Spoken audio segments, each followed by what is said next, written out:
They told you silence was your weapon. They said if you stayed quiet long enough, they'd come running.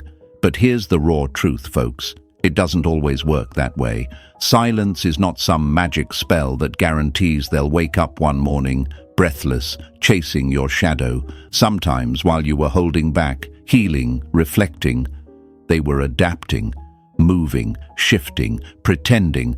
They weren't always sitting in a corner crying over your absence. They had their own silence too, and theirs wasn't rooted in pain. It was built from ego, distraction, and denial. And that's what nobody tells you. While you were grieving the connection, they were training themselves to forget it. This isn't a fairy tale where the one who disappears becomes the most missed. Sometimes the person who feels the most isn't the one who screams loudest, but the one who keeps walking. And maybe, my friends, you stayed silent not just to protect your heart, but because you hoped they'd notice. But when two people go quiet at the same time, you don't always get closure. You get distance, you get confusion, and in that fog, lies are born. They'll lie to themselves saying they're over it. You'll lie to yourself believing they've moved on, and both of you become actors in a play no one wants to direct. But let's not romanticize their silence. Not all silence is peace. Some of it is performance. A mask.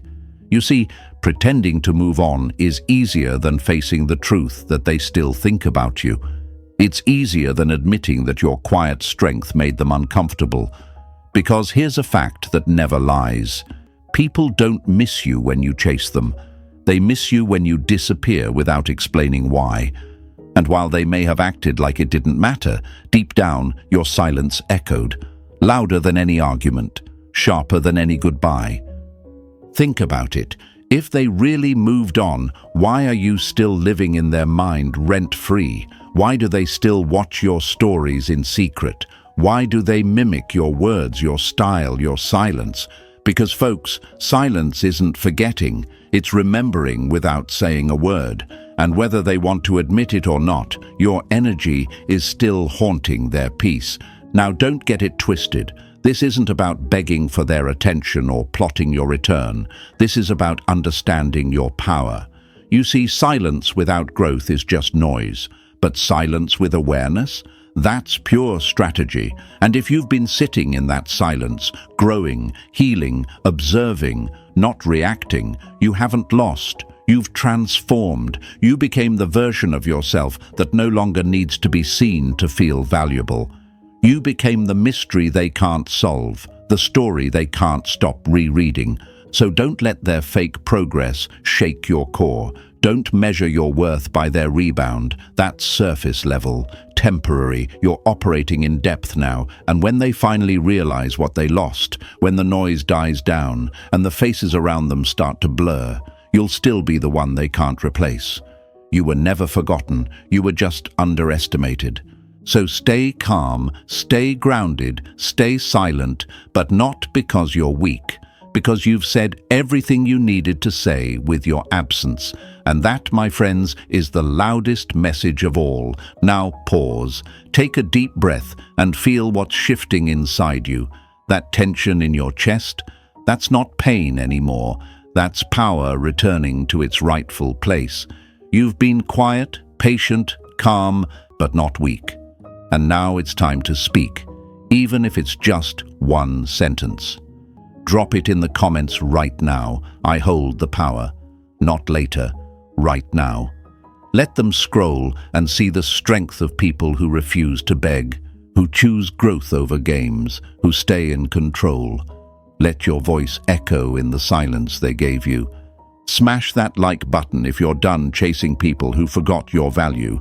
Hit subscribe if you're ready to stop waiting and start winning. And stay with me, because what's coming next? It'll hit harder than anything they ever gave you. Number 1. The echo chamber effect. When your silence becomes louder than their words. They thought your silence meant disappearance. But it didn't. It meant presence without performance. It meant you were still there, just no longer begging to be understood. And here's what most people never realize until it's too late. Your absence didn't erase you. It amplified you. It made your energy louder, not quieter. Like an echo in a canyon, it kept bouncing back in their mind long after you left. That's the paradox of silence. It doesn't vanish into thin air. It haunts. At first, they told themselves you were just being dramatic, that you'd come back, that this was just your way of getting attention. But day after day, you didn't reach out. No reaction, no passive-aggressive post, no message at midnight. And that's when it started. The echo of everything you once were. Your laugh in their memory, your presence in their routine, your name in a conversation that wasn't even about you. You stopped speaking, but your silence started talking. You see, folks, the human brain is wired for continuity. Carl Jung said, "What you resist not only persists, but will grow in size." They resisted the truth of what they felt for you. They fought it, dismissed it, laughed it off. But in your silence, it grew louder. In your absence, the idea of you multiplied, because you became something they couldn't resolve. And that's the most unforgettable kind of person, the one who didn't make a scene, but made a dent. Psychologically, this is what we call object permanence. It's a term used in childhood development, how babies learn that something still exists even when they can't see it. But here's the twist. This mechanism doesn't disappear in adulthood. It just shifts from physical objects to emotional ones. In relationships, when someone goes quiet, if there was ever a deep connection, even for a moment, your mind doesn't fully let them go. You may not see them, you may not hear from them, but they exist vividly in your mental landscape. And if you made any emotional imprint, that silence becomes a trigger, not an eraser. You're not crazy for thinking they still think about you. You're not delusional for wondering if your silence left an impact, because biologically, psychologically, emotionally, it did. Even if they've buried it under a new relationship, a louder friend group, or a fake "I'm good" energy online, that echo doesn't go away. It just gets harder to ignore. But let's talk real for a second. Some of you might be asking, if I echo so loudly, why haven't they come back? It's a fair question. But here's a brutal answer. Not everyone has the courage to face the things they ran from. Some people will stay in denial for years, not because they're over you, but because admitting they miss you would mean admitting they were wrong. And pride, folks, pride is louder than love in this world. Let that sink in. They may still feel everything, but they've taught themselves not to show it. And that's the war you can't see. While you've been thinking, healing, rising quietly, they've been stuck wrestling with an image of you they can't delete. That's the echo. That's what silence does. It plants a version of you in their subconscious, and every quiet moment they get, it resurfaces, while brushing their teeth, while lying in bed, while scrolling and stumbling across something that looks like you. And suddenly, you're right there, louder than ever, without saying a single word. Think of it like this. Your energy became background music to their life. They tuned it out at first, sure, but the more time passed, the more they realized that nothing else matched the frequency. Other people? Static other connections? Brief signals? You? A signal that keeps returning, no matter how far they go. And that's because you weren't noise, you were meaning. And real meaning doesn't vanish just because they stopped looking at it. But here's the part that requires strength. You have to stay quiet long enough for the echo to hurt. Not them. You. It's easy to break the silence out of boredom or loneliness. But true power, my friends, comes from trusting your impact even when there's no proof. From knowing you were felt so deeply that words are no longer necessary. And I know, it's hard, it's frustrating. You want to scream, "Do you not feel what I feel?" But listen carefully. Sometimes silence is the only way they can hear the truth. You tried talking before, you tried being clear, but some people don't hear you until you stop trying to be heard. That's when it hits them. That's when they realize, oh, they're really gone, and that's when the echo becomes unbearable. So don't chase, don't explain, don't fold, keep building, keep becoming, because nothing shakes someone more than realizing the person they once had is now someone they don't even know how to reach anymore. They'll come back not because you begged, but because the silence exposed their need for you louder than your words ever could. Say it in the comments right now. My silence speaks volumes. Write it. Let it be known that you're no longer afraid of being misunderstood. You're done over-explaining. You've said everything you needed to say, and now the echo will do the rest. Number 2, microwave verses. Marination. Why they seem to move on so fast. They didn't heal faster, my friends. They just moved quicker. And you need to understand the difference. What you witnessed wasn't growth. It was escape. A desperate sprint into distractions, into noise, into anyone or anything that could silence the discomfort your absence caused. They didn't face the loss. They dodged it. Like a microwave meal that's hot on the outside but frozen in the middle, their healing looked done, but only on the surface. And that's the danger. Our world has taught people to perform recovery, not process it. When they walked away or treated you like you didn't matter, they didn't stop feeling. They just got good at covering it up. Quick outings, new flings, constant scrolling, anything to stay one step ahead of the echo. But when you don't let pain marinate, it comes back undercooked. It returns later, colder, messier. Carl Jung said, people will do anything, no matter how absurd, to avoid facing their own soul. And that's what they did. Absurd things, empty things, loud things, just to avoid sitting in silence and realizing you mattered more than they allowed themselves to feel. Meanwhile, you didn't run. You didn't fake the process. You stayed with the discomfort. You sat in your own stillness and learned the language of your wounds. You didn't need a crowd to pretend you were fine. You let it marinate. And what happens in that space is powerful. When heartbreak is allowed to breathe, it transforms you. When you let the silence work on you, it forges clarity, strength, and awareness. You grow, you expand, you detach, not from pain, but from illusions. And that kind of healing? That's rare, that's permanent. But let's be honest, it's not easy to watch someone skip ahead while you're still piecing yourself back together. It's not easy to feel like you were the only one who took it seriously. Some of you are thinking, if they were able to move on so fast, did I even mean anything? That's a fair question. But here's a deeper one. Can anyone really move on from something they never fully understood? What they're calling closure is just avoidance. What they're calling peace is just numbness. Eventually, it all catches up. The noise wears off. The distractions lose flavor. That rebound relationship, it starts to show cracks. Because it wasn't love, it was filler, a fast cover-up. But the mind doesn't forget what left a real imprint. The person who marinated, that's you, leaves behind a taste that doesn't wash out with time. It deepens. It lingers in the background, in the comparisons, in the memories that sneak up without warning. You're not the easy meal. You're the slow burn, the one they realized too late was actually nourishment.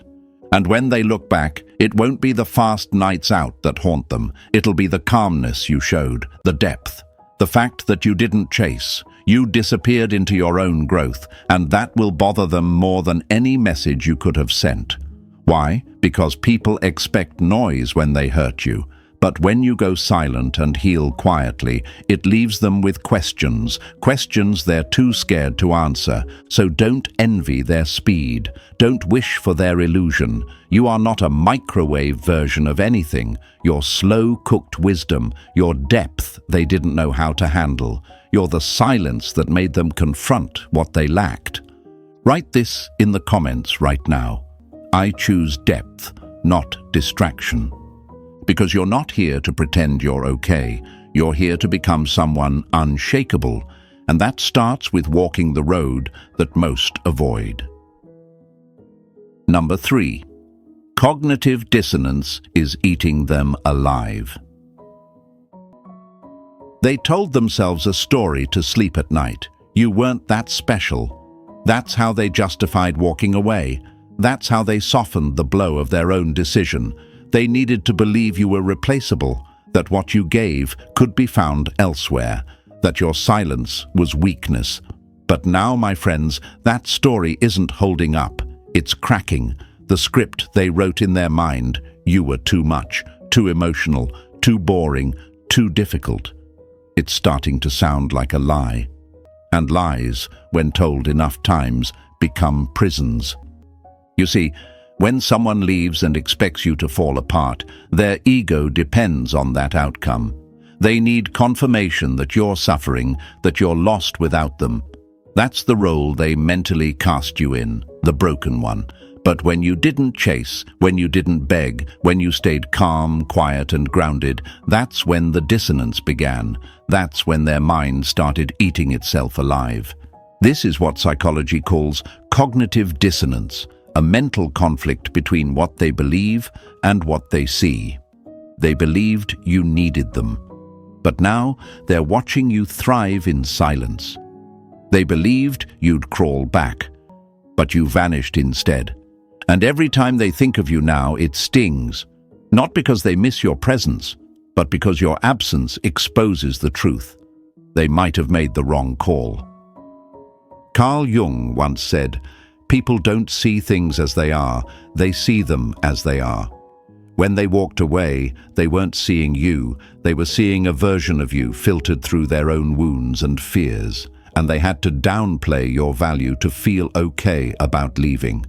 That's a common pattern, especially with people who carry insecure attachment styles. They get close, then panic, so they sabotage. Then, to protect their ego, they rewrite history. You weren't right for them. You were too intense, too soft, too quiet, too loud. Whatever narrative helped them feel like the decision was justified. But here's where it flips. Your silence refuses to fit their story. You're not broken, you're not chasing, you're not proving anything. And that contradiction, it creates psychological discomfort that builds slowly, day by day. Every time your name comes up, every time they see your face or hear your voice in their memory, their mind splits in two. Part of them whispers, "Maybe I didn't really know them." Another part shouts, "No, I was right to walk away," but doubt is louder now. And doubt, when left unanswered, becomes obsession. They scroll through your old messages. They replay conversations. They compare you to people who just don't match your depth. And deep down, that small voice keeps growing. Did I throw away something real? That's the weight of cognitive dissonance. It doesn't hit all at once. It creeps. It itches.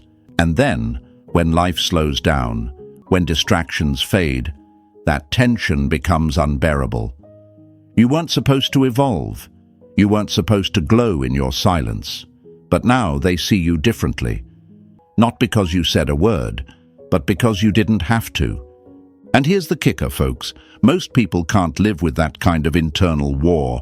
Eventually, it forces them to either rewrite the story again or reach out to see if they were wrong. They'll test the waters. A message, a like, a "Hey, how have you been?" But don't be fooled. That's not just curiosity. That's the result of a mental script that collapsed under its own weight. Let them wrestle with that. Write it in the comments right now. My silence broke the script. Because you weren't loud, you weren't vengeful, you were still. And that stillness, it shook them deeper than your presence ever did. Number 4, the mirror phase. They're becoming who you were. They used to roll their eyes at your depth, called you too emotional, too sensitive, too serious. They mocked the way you cared too much, stayed too long, and felt too deeply. They thought your silence was weakness, your patience was passivity, and your loyalty was desperation. But look at them now. Look closely. They've become a shadow of the very energy they once rejected. Now they're the quiet one. Now they're playing hard to get. Now they're mirroring you. It's one of life's strangest psychological flips when the person who left starts wearing your skin. And no, my friends, this isn't coincidence. This is identity mimicry, a subtle yet powerful psychological phenomenon where people unconsciously absorb the behaviors, tones, and emotional patterns of someone who left an impression on them. You changed their emotional rhythm, whether they wanted you to or not. And now, even in your absence, they're moving to your tempo. Back then, you were always the one waiting, the one sending the thoughtful texts, the one holding space for the conversation, for the chaos, for the connection. You were the calm in the storm they didn't even know they were caught in. But they didn't appreciate it. They thought being detached meant power. That coldness was control. And now, they've swallowed your silence like it's their own. They delay responses. They post in ways that scream unbothered. They talk less, and they think they're in control. But what they don't realize is that they're no longer operating from their natural self. They've lost emotional leverage, not because you took it, but because your stillness made them question how they were showing up. You didn't just walk away. You rewired the dynamic. This mirroring isn't power, it's panic. It's the mind trying to reclaim control in a space where it once had the upper hand. They used to know how to trigger you, how to push your buttons, how to make you feel like you were too much. But now, with you gone and silent, they have no idea what works anymore. So they copy your game. They become the thing they thought they never needed, you. But it doesn't feel natural to them. That's the irony. You were born with that emotional depth. You are that level of stillness, that detachment you carry. It's earned through reflection, not imitation. They're performing while you're becoming. They're mirroring while you're mastering. And they feel it, deeply. That imbalance, that strange sensation that they're no longer the one pulling the strings. Here's what they won't admit, not even to themselves. They miss being on the receiving end of your presence. They miss knowing that no matter how chaotic they were, you would remain anchored. And now, they're drifting in the same silence they used to fear. You taught them how to be quiet, but they don't understand the purpose behind it. You taught them to detach, but they don't know how to do it without disassociating. They're lost inside the image of the very person they thought they could live without. Let them sit in it, because this phase they're in now, it's not strength, it's reaction. They're not leading, they're chasing your shadow. And it's only a matter of time before they realize that acting unaffected doesn't make the feelings go away, it only buries them deeper. So hold your frame, stay grounded, and trust what you're becoming. You were never too much. You were just ahead of your time. Write it in the comments right now. They're mirroring my growth. Because you didn't change to be like them. They're changing because of you. Number 5. Emotional ghosting. Why you still haunt them without saying a word. You think they forgot you because they blocked you, because they got with someone new, because they stopped liking your posts, stopped watching your stories, stopped responding altogether. But my friends, silence is not the same as forgetting, and distance is not the same as detachment. What you're witnessing is not freedom, it's avoidance. Because even if you're no longer in their life, you're still in their nervous system. That's the part nobody talks about. You became emotionally embedded, wired into their mind in ways they can't even explain. You are a ghost, not because you disappeared, but because you still linger. They might have erased your number, but your voice still plays in their head when they're alone. They might have replaced you with someone else, but your rhythm, your energy, your emotional signature, it shows up when they least expect it. A certain laugh, a lyric in a song, the way someone touches their arm or misuses a word the same way you did. That's not coincidence. That's neural imprinting. Here's the science. The brain doesn't store memories like files in a cabinet. It stores them with emotion.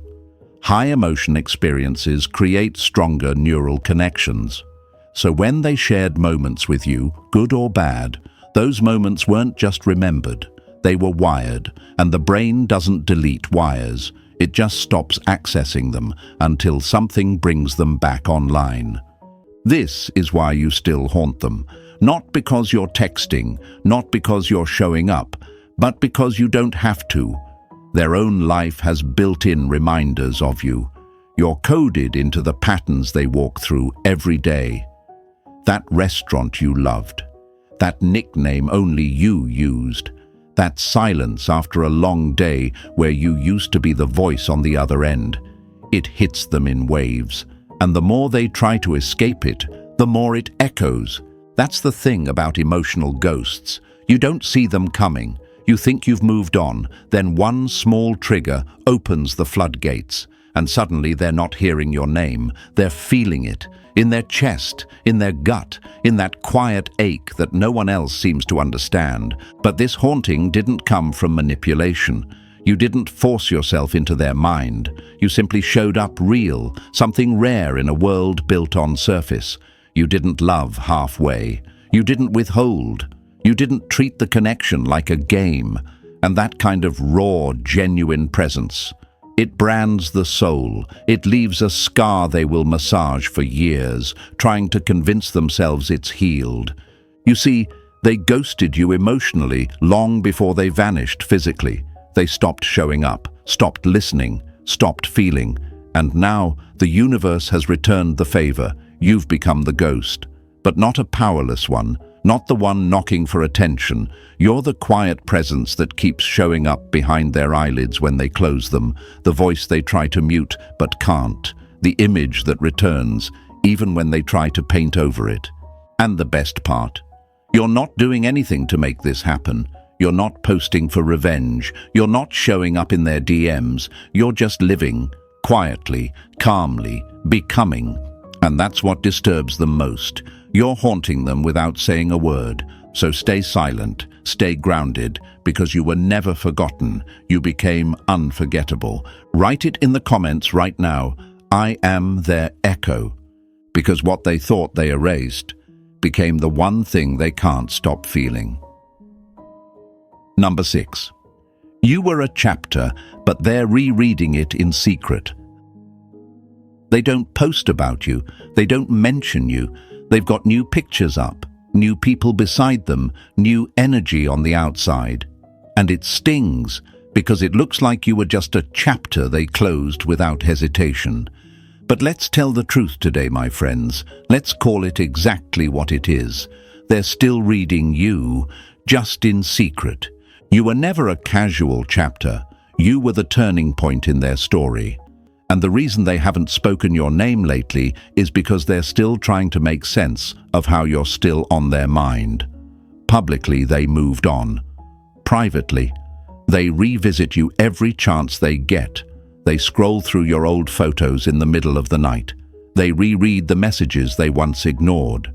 They listen to the playlists you shared, not because they're feeling nostalgic, but because nothing new feels as real.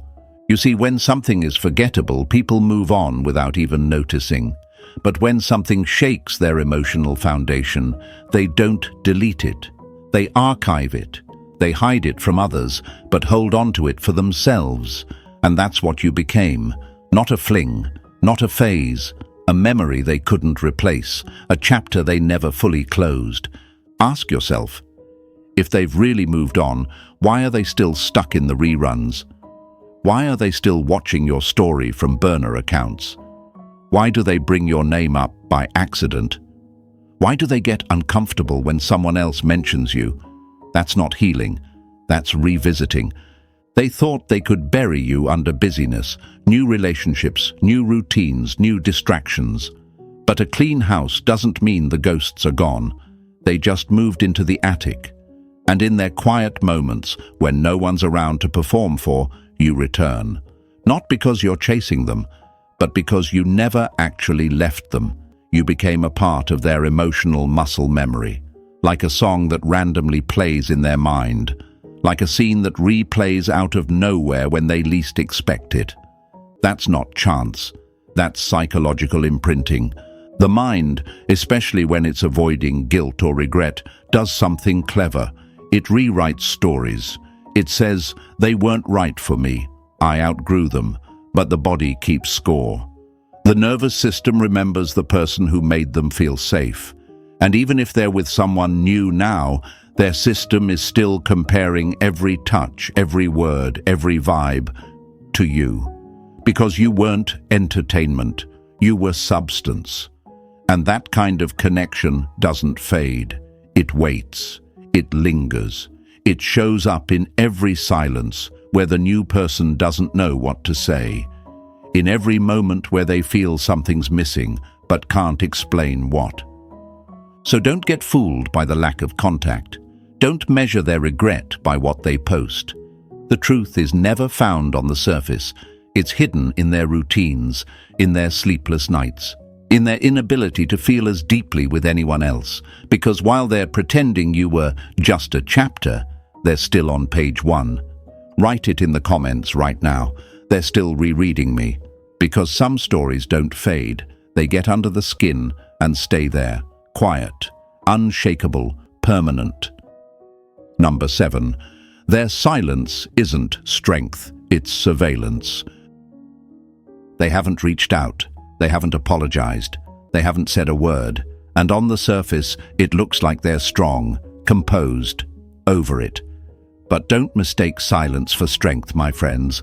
Don't confuse their distance for emotional discipline, because what they're doing isn't moving on, it's monitoring, quietly, consistently, from the shadows. And you feel it, don't you?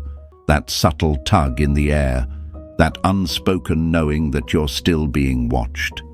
Because you are. You went silent, yes. But they didn't let go. Not really. They just switched positions from participant to observer. They're not messaging you, but they're lurking. They're not in your life, but they're in your business. Whether it's through burner accounts, anonymous views, fake profiles, or mutual friends casually asking about you, they've turned into something far more exhausting than a talkative ex, a silent investigator. This is what psychologists call the observer complex, a state where someone detaches physically yet remains mentally attached to the person they no longer have control over. You see, silence becomes unbearable, not when there's nothing to say, but when you know you're not the one who ended it on your terms.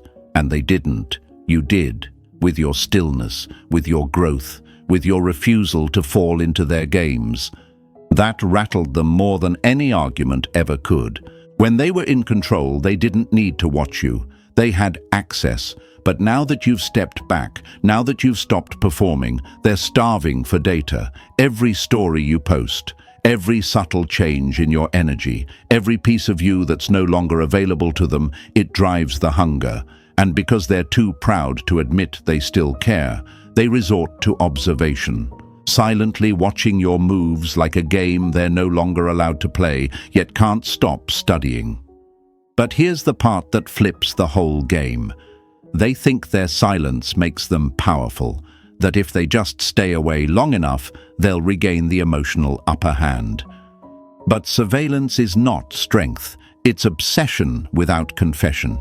It's powerlessness dressed as poise. Because a truly detached person doesn't need to watch you. A truly healed person isn't looking for clues. They aren't glued to your digital footprints, hoping for a sign that you're still hurting. No, the one who checks in secret is still emotionally involved, still hooked, still battling the part of them that's afraid you've actually let go. And let's be honest, that fear runs deep. Because in the beginning, they were sure you'd always be around, that you'd keep reaching out, keep hoping, keep bleeding for a connection that only drained you. But now the roles have reversed, and your silence has become their anxiety. Every quiet day makes them wonder more. Are they done with me? Did they replace me? Do they still think about me? And the answer? Doesn't matter, because your strength isn't found in their questions. It's found in the fact that you stopped needing answers. So let them watch, let them analyze, let them sit in the very silence they once thought made them untouchable, because now it's touching them back with uncertainty, with doubt, with the realization that they lost something they may never find again. Write it in the comments right now. They're watching, I'm rising. Because true strength isn't loud, it doesn't stalk, it doesn't spy, it simply moves forward without flinching. Number 8. The comeback always begins with a memory. They think they've moved on. They really do. New faces, new places, louder laughs, flashier posts. Everything screams, I'm over it. But all it takes is one moment to shatter that performance. Not a grand event, not a heartbreak, just a memory, just something small, a smell, a song, a familiar look in a stranger's eyes, and suddenly, you're back. Not physically, not through a message, but in their mind, in their bloodstream, in their chest, where your name was quietly buried but never erased. That's how the comeback starts. Not with a phone call, but with a trigger. A flash of something real, something that touches the part of them that new people couldn't reach. They'll be sitting in a car, windows down, and a song you used to love plays. Not even halfway through the first verse, their stomach flips. They feel something rise in their throat, a lump, a wave, a whisper. I miss them. You didn't force it. You didn't orchestrate it. That's the power of presence without pressure. You became an emotional landmark in their journey, a place they keep returning to internally, even when their body pretends it's headed somewhere else. Because here's the truth they never wanted to face. What they had with you wasn't ordinary. It wasn't surface. It had weight. And weight always leaves an impression. They can try to erase the path, but their nervous system still remembers the direction. You were safety. You were chaos and calm in one. You were the first time they saw themselves in someone else's eyes, and didn't run until they did. And when they left, they thought they were running toward freedom. But the further they got, the more they realized they weren't free. They were just farther away from what felt like home. So now they sit with that memory over and over, the laugh they can't unhear, the look you gave them when they didn't deserve it, the peace you brought into rooms they only knew how to fill with noise. And the craving begins, not for attention, not for a reply, but for the version of themselves that existed when they were loved by you. They'll tell themselves to forget it, to move on, but memory doesn't play by the rules of logic. It plays by feeling, and the ones who felt the deepest will always be pulled back. It might take weeks, months, years, but it only takes one crack in the illusion for the flood to break through. And when it does, that's when they start circling back. You didn't lose them. You just refused to compete with their distractions.